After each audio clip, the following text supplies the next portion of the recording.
तो बेटा sedimentary rocks क्या होते हैं? The pebbles tiny pieces of stone, मतलब कि पत्थर के छोटे छोटे टुकड़े। Fossils which are been carried by water, air and snow are stored in layers and on the land under the bottom. देखिए जैसे कि जो सेडिमेंट्री रॉक्स होते हैं हवा के थ्रू उड़कर आ जाते हैं। कभी देखा होगा बहुत तेज तूफान चलता है तो छोटे छोटे पत्थर नहीं उड़ने लगते, और कभी कभी जब बाढ़ आती है तो बाढ़ में कितनी सारी कीचड़ मिट्टी और पत्थर छोटे छोटे बह के आते हैं, तो वो क्या होते हैं? सेडिमेंट्री रॉक्स में आते हैं। ठीक है, हाँ, धूल भी हो जाती है। Such as assemble substances are called sediments. और इस टाइप के असेंबल्स, जो इस टाइप की चीज़ें, इनको किस में रखा गया है? सेडिमेंट्री रॉक्स में। ठीक है, सेडिमेंट्री रॉक्स में होते हैं ये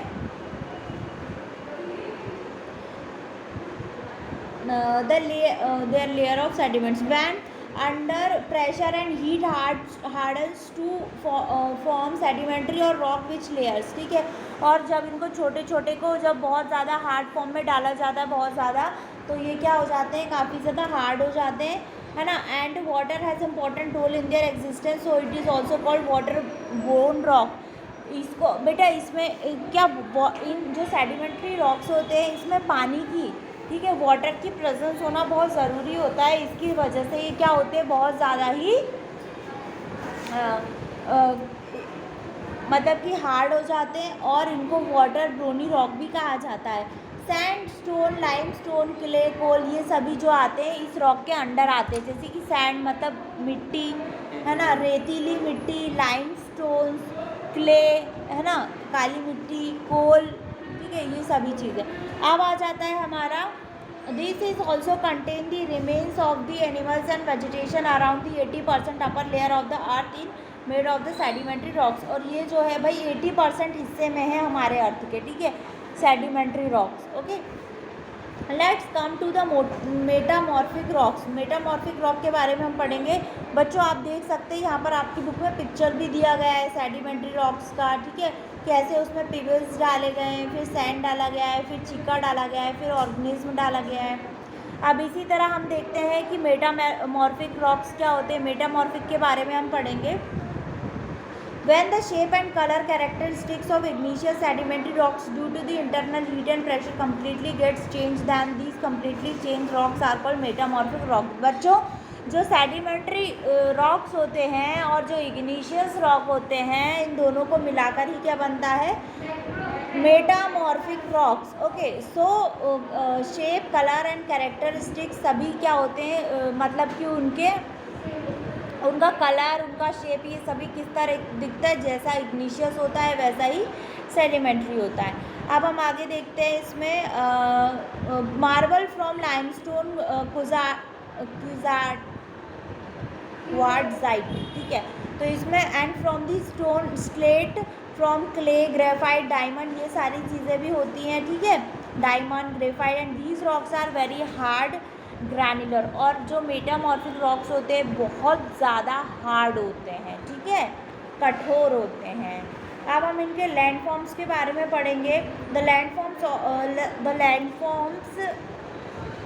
of various type of earth, the landforms of various type of earth surface relief features of the earth not uniform everywhere. Landforms keep on changing the land and formation process unique। अब देखिए बच्चों, जो हमारी landforms होती है basically कितने type की हो रही है? 3 टाइप को, उस 3 टाइप में हमने उसको क्या किया है? क्लासिफाइड किया है, ठीक है, अलग अलग हिस्सों में बांटा है।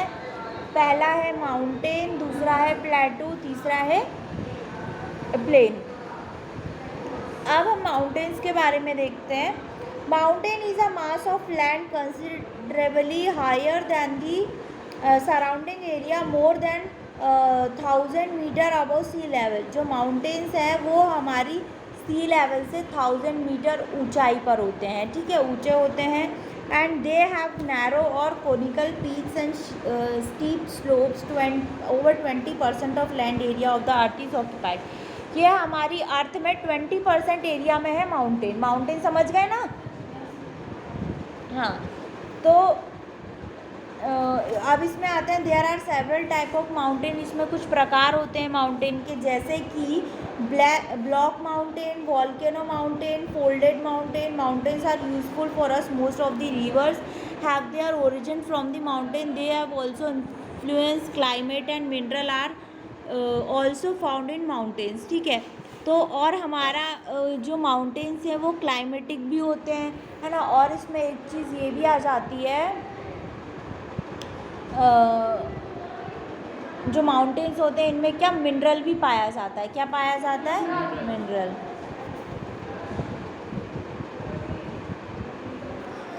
अब हम प्लेटूज़ के बारे में पढ़ेंगे। प्लेटूज़ क्या होते हैं? It is a broad and flat area of land rising the sharply above 600 metres और मोर अबव सी लेवल। ये सी लेवल से 600 मीटर्स ऊपर होते हैं और ये क्या होते हैं? काफ़ी शार्प होते हैं, फ्लैट एरिया में होते हैं, सराउंडिंग लो लैंड्स और दे अपेयर लाइक टेबल लैंड्स। ठीक है, इनको टेबल लैंड्स भी कहा जाता है। Plateaus are also various type of mountain plateau, continental plateau, plain plateau. We get minerals. Some of the plateaus are very fertile. और इन plateaus से हमें क्या मिलता है? मिनरल मिलता है जो कि बहुत ज़्यादा फर्टाइल होता है, मतलब कि बहुत अच्छा होता है। ठीक है, और इसमें दिया गया है आपको माउंटेन प्लेटू मतलब पहाड़ी एरिया, है ना। और कंटिनेंशियल प्लेटू नॉर्मल जो आ जाता है, और प्लेन प्लेटू जो समतल एरिया होता है। ठीक है, अब हम आते हैं प्लेन प्लेटू में। द रिलेटिवली लो फ्लैट और fertile area on the earth is surface whose evolution is usually low is known as plain plateau. जो प्लेन जगह होती है, ठीक है, वो जाती है हमारे प्लेन प्लेटूज़ में आते हैं। एंड ये कैसी होती है? फ्लैट होती है और फर्टाइल थोड़ी कम होती है ना। The plain areas found in 350 metres above the sea level. ये कहाँ पर पाई जाती है? सी लेवल से 350 metre above. The plain are suitable plain for human habitat because people fulfil their needs, foods, cloth, housing and other necessities. और हमको इसके लिए क्या क्या चीज़ों की ज़रूरत होती है? ये हमारे हैबिटेट में आती है। ठीक है, प्लेन जो है, हम ज़्यादातर कौन से एरिया में रहते हैं? प्लेन पर, है ना। तो जैसे कि खाना, कपड़े, रहना, ये सभी चीज़ें हमारी ज़रूरतों में आती हैं। Hence all the civilisations of the world originate in plain areas. Plain are known as the cradle of civilization. These area are most of the developed part of the earth. और ये जो प्लेन्स है ये सबसे ज़्यादा developed area है हमारी अर्थ का, जहाँ पर कि मानव जाति रहती है, मतलब हम लोग सर्वाइव करते हैं। फिर आता है चेंजिंग लैंड फॉर्म्स के बारे में पढ़ेंगे। लैंड फॉर्म किस तरह से बदलते रहते हैं। अभी तक हमारी अर्थ बदल रही थी, अब आप लैंड फॉर्म्स देखेंगे। We know that the level of the earth surface of the earth is not equal anywhere and at sometimes place it is a flat plain mountain plateaus. These are the created by the changing forces. बेटा जो land forms है वो क्यों change होते हैं? क्योंकि इनका internally forces जो आता है उसकी वजह से ये चेंज होते हैं। ठीक है, and the internal and external forces of the earth keep changing on constantly. और इनके जो आंतरिक फोर्स मतलब एक प्रेशर टाइप है ना, जो अंदर से आता है, ठीक है, उसके वजह से इनमें बदलाव आता है। And this is called land movement process, जिसको क्या कहा जाता है? लैंड मूवमेंट प्रोसेस, है ना। This the internal power generate two type of movements, horizontal and vertical, जिसमें कि दो टाइप के मूवमेंट आते हैं। पहला है हॉरिजॉन्टल और दूसरा है वर्टिकल, है ना। And they can be classified into 2 groups. इसको भी 2 ग्रुप्स में बांटा गया है, लॉन्ग टाइम और स्लो अर्थ मूवमेंट, जिसको कि लॉन्ग टाइम में और स्लो अर्थ मूवमेंट में। एंड सेकंड है सडन और फास्ट, मतलब कि एक ऐसा होता है जो बहुत सालों से होता हुआ आता है धीरे धीरे, और एक ऐसा होता है जो अचानक से हो जाता है। ठीक है, तो ये इसके 2 टाइप्स हैं लैंड फॉर्म्स के।